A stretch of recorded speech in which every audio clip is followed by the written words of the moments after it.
தமிழ்நாட்டில் நம்ம கழகத் தலைவர் பற்ற வைத்த நெருப்பு தான் இன்னைக்கு இந்தியா முழுவதும் பற்றி எரிகிறது. நமது கழகத் தலைவரும் எதிர்க்கட்சி தலைவரும் சொன்னது போல நீட் என்பது ஸ்கேம் இல்லை, நீட்டே ஸ்கேம் தான். ஒன்றியத்தில் ஆளும் அரசும் அதன் கைப்பாவையாளர்களும் இந்த நாட்டின் எதிர்காலமான இளைய தலைமுறையோட உயிரோட விளையாடிக்கிட்டு இருக்கிறாங்க.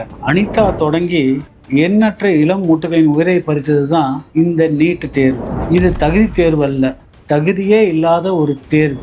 திமுக ஆட்சிக்கு வந்தவுடன் நீட் கொடுமையின் வேரை அறுக்க நீதிபதி ஏ.கே. ராஜன் தலைமையின் குழு அமைத்தது. அதன் அடிப்படையில் சட்டமன்றத்தில் ஒரு மனதாக நீட் விலக்கு மசோதாவை நிறைவேற்றினோம். ஆனால் மக்கள் விரோத சக்தியும் இந்த சட்டத்தை முடக்க பார்த்தார்கள். ஆளுநர் அலுவலகத்திலேயே வைத்து மசோதாவை திருப்பி அனுப்பிய தந்திரமெல்லாம் நாம் முறியடித்தோம். மீண்டும் சட்டமன்றத்தை கூட்டி தீர்மானம் நிறைவேற்றி மீண்டும் அமர வைத்த வரலாறு நம்ம சட்டமன்றத்துக்கு உண்டு. ஒன்றிய அரசு எவ்வளவுதான் முட்டுக்கட்டை போட்டாலும் குடியரசுத் தலைவர் மூலமாக நமது மசோதாவை நிராகரிக்க முயன்றாலும் நாம் சட்டத்தின் மூலமாகவும் மக்கள் சக்தியை திரட்டியும் அவர்களை எதிர்த்து கொண்டிருந்தோம். இளைஞரணி செயலாளர் அவர்கள் தலைமையில் மாநிலம் முழுவதும் 80 லட்சத்துக்கு அதிகமான மக்களின் கையெழுத்தை பெற்று ஜனாதிபதிக்கு அனுப்பியது என்பது அனைவரும் அறிந்ததே. கடைசியில் வினாத்தாள் கசிவு மூலம் நீட் முறைகேடுகளை அம்பலப்படுத்திய போது நீட் என்பதே ஒரு மோசடி என்ற உலகத்துக்கு